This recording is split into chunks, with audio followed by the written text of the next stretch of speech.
Alright. I guess this was actually a pretty good episode. It definitely had its strong points. It was very compelling at times. It was pretty strong for this season, which has been kind of excessively mediocre up to this point. There have not been a lot of strong episodes in this season of Doctor Who. But this series finale, Dark Water and Death in Heaven, the two-parter scripted by Stephen Moffat, it was relatively strong, all things considered. But again, like it is with most Stephen Moffat stories, and maybe most Doctor Who stories in general, you wait a while, and the plot holes just magnify, ballooning outwards over the surface of the episode, like nuclear bombs exploding from a distance on a tragically doomed planet, just blanketing the whole thing until it's nothing but a cloud of white noise. I can't like I said, it's not a bad episode, but none of it makes sense. And what's more, its nonsense spreads backwards, like a cloud. Again, to return to the cloud analogy, a cloud of radioactive dust sweeping over Doctor Who, all over it, all over the canon of Doctor Who, obscuring it, mutating what lies within.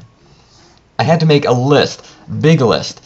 Okay, and this is in no order, because these thoughts just come to me disorganized. Okay, so does this mean that from this point forward, every time the Doctor sees someone die at any point in Earth's past, he'll be knowingly seeing them off to the Nether Sphere?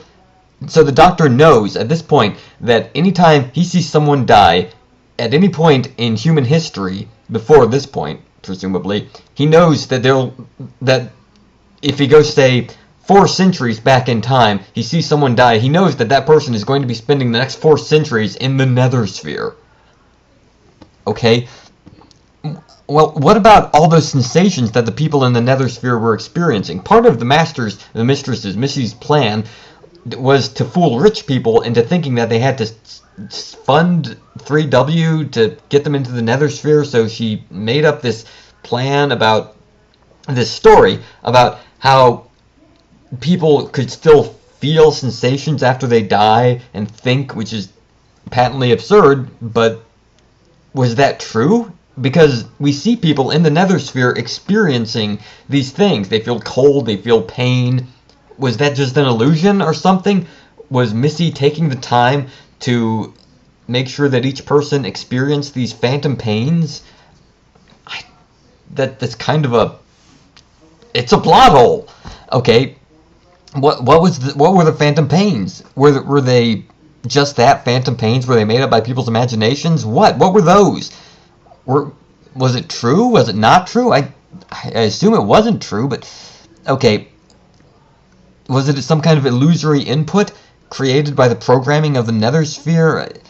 And what happened to the Nether Sphere? At the end, Danny, his ghost, said it was dying, didn't he? I didn't quite hear that. So, what? Should the Doctor save it? Because, presumably, this means that every single person who has ever died in human history is in this Nether Sphere still alive. I mean, they're not really dead. Their minds were uploaded into this thing, so they're still alive. So, if the Nether Sphere is dying, shouldn't the Doctor have some kind of interest in preserving it? He'd kind of be saving the lives of everyone in human history. Isn't that something he would want to look into?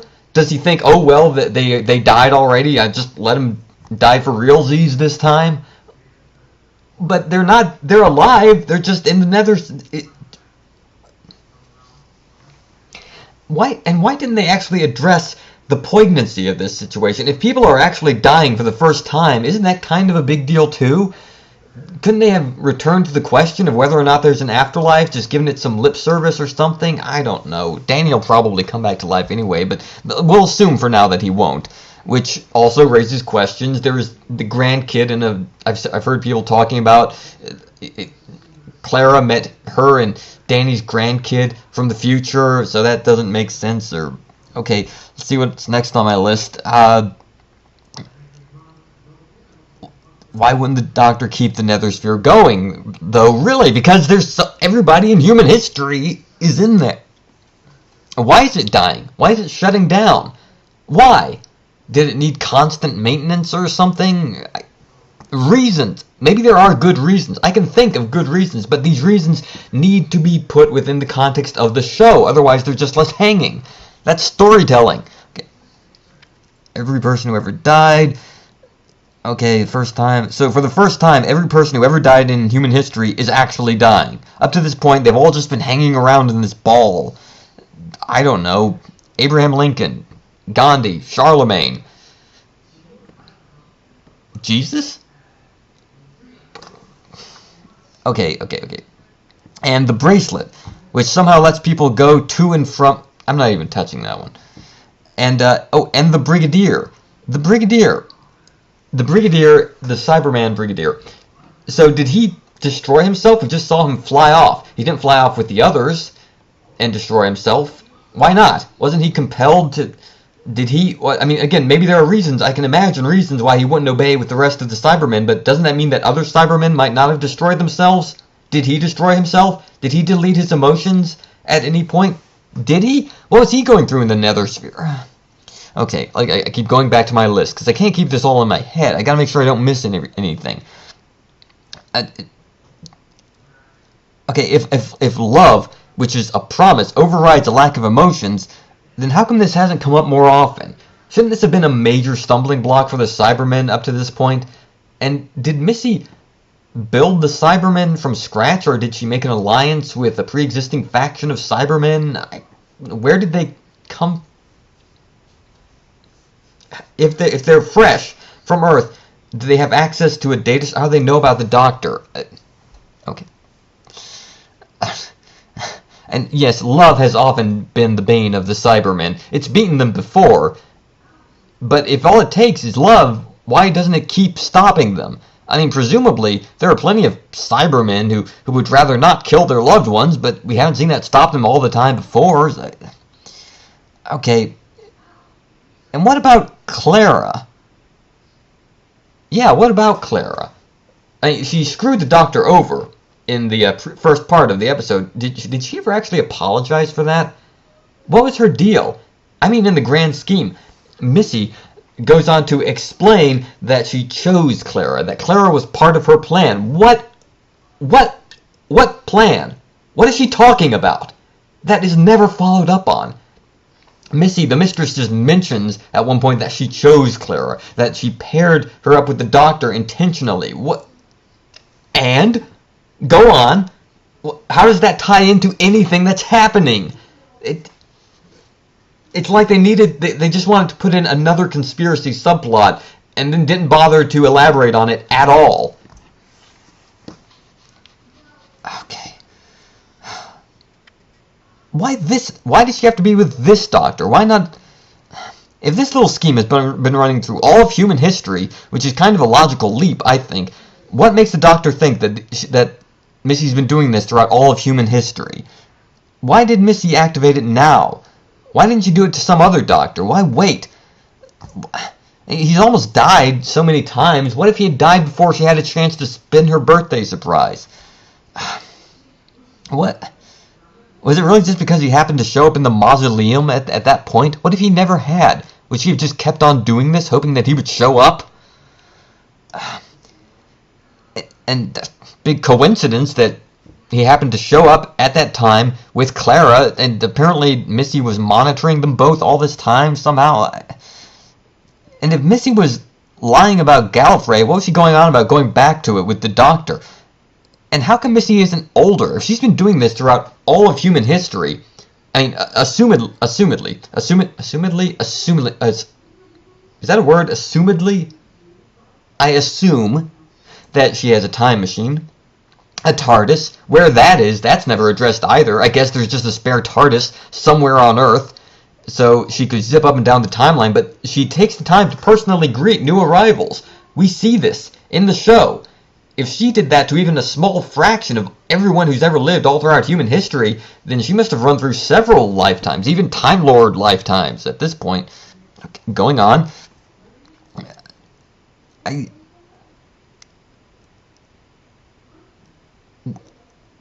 How did Danny get his emotions back after his second death if they were deactivated by Clara?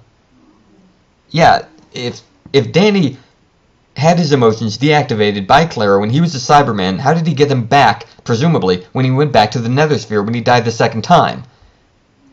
And if he had emotions when he first became a Cyberman, was that just because he didn't push the delete button on the pad in the Nethersphere? Wouldn't that mean that there are a lot of Cybermen with emotions wandering around? Because presumably a lot of them didn't press the delete emotions button. Did the Brigadier? Why did it take Danny 2 weeks to get in touch with Clara? What was he doing all that time? How could he get in touch? How did he target her apartment hallway? How could he see what was going on in the outside world? Could he control it like the Matrix? Okay, and what about cavemen? If Missy's been doing this all throughout human history, there's kind of a leap in logic. There's no reason to believe that, but the Doctor says that because so long as we've had a belief in an afterlife, this has been a scam that the Master has been running. Why? Why does he tie in our belief in an afterlife? Like he says, there's cultures all over the universe have a belief in an afterlife. So why does he use that to extrapolate the length of the plan that's being executed by the Mistress? Isn't it possible that she just started it a few centuries ago? And Go on, please. Okay. Does he think the Nethersphere somehow inspired the idea of an afterlife? How? And wouldn't people who'd been in the Nethersphere for centuries be able to confer with the recent dead to notice discrepancies in the 3W company setup? Did Missy go to the Nethersphere when she died? Was the Nethersphere full of emotionless folks who did choose to delete their feelings? I know I'm going in circles a bit here, but like I said, I've just got this huge brain fart of material on my screen here. All these questions. Did everyone get their emotions back when they went back, as Danny apparently did? And why wasn't Danny's Cyberman body just switched to emotionless by default? If it was just this mechanism in his chest, why wasn't it active as soon as he was turned into a Cyberman? Why did they need to have him delete his emotions manually in the Nethersphere? And if Clara... Yeah, why wasn't he rebuilt with his emotionless switch already flipped? Shouldn't that be the default setting for all Cybermen? And what about people who died old? Died of old age? Were they put in the Nethersphere just as really old people who couldn't die? This isn't covered. And speaking of cavemen, what about people who've been dead for so long that their bodies just disintegrated? Why would Missy want this long-term plan knowing that human bodies eventually decompose? I mean, apparently the Cybermen can... The cyber nanites, whatever they are, can rebuild bodies almost from nothing. But what about bodies that belong to people who died centuries and centuries ago? Not every body lasts. Plenty of people have corpses which are destroyed, cremated, like they mentioned in this story. What about people who've just been in the ground so long that their bodies rotted away to nothing? People whose corpses were put into acid are just turned to ash or something for whatever reason. What happened to those people? Did they stay in the Nethersphere while everyone else turned into Cybermen? It seems like Missy would have a whole lot of spare people in the Nethersphere. This makes no sense. I know she's supposed to be crazy, but even allowing for this, she'd be wasting centuries collecting bodies in the minds of people whose bodies wouldn't last. I mean, and then there's the big question, what about people who have died and come back? In real life, people often do, experience clinical death and are resuscitated. Now, we can talk about whether or not this means there's an afterlife or not. I personally believe that if there's an afterlife, it's not something that we would necessarily remember with our meat brains. I like to think that the soul is something other than just the synapses and workings of our neurons. So I don't believe it just because someone comes back from being clinically dead and say they didn't see anything that it means that there's no afterlife. I think I'd like to believe that there is. But in this case, there's definitely something to it because people's minds are actually put in the nether sphere. It's their brain patterns taken from a mapped out version of their brains, put into the nether sphere. So what happens if someone manages to live, damn you, live, and then someone wakes up, oh man, there was this crazy Mary Poppins sort of lady, and she took me to this place, this nether sphere. Man, it was a trip. It was kind of like the Matrix. It was weird. What? Yeah, how come we don't have tales of that in our afterlife, Doctor? I mean, how come nobody talks about that as the afterlife?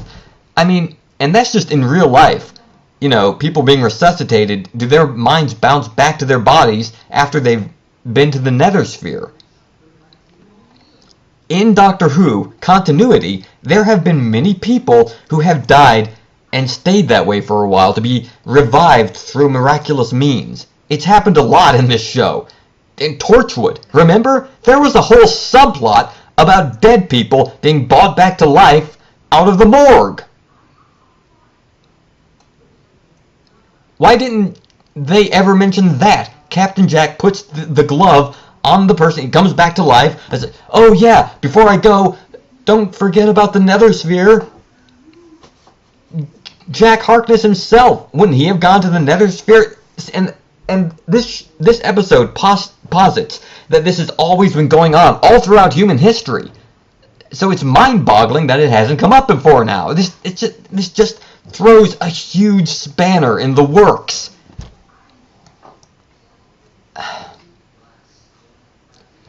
And the next episode, apparently the Doctor's going to meet Santa Claus.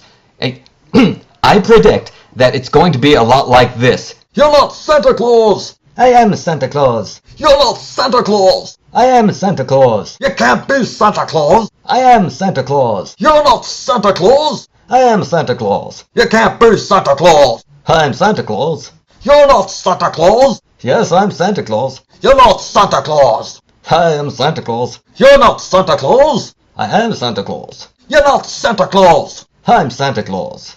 I guess you're Santa Claus. Because that's how it always goes now. We get the Doctor saying that something can't be real, and he just keeps on saying that it can't be happening, and then it just keeps happening. I never thought I would say this, but I miss Russell T Davies. I appreciate Moffat's ambition, but it just gets in over his head sometimes. There's no structure keeping all this afloat. But other than all that, all the ocean of unanswered questions, yeah, it was a pretty good season finale. I still don't like Clara very much, but I'll probably think of a whole bunch of other things after I click the button. Just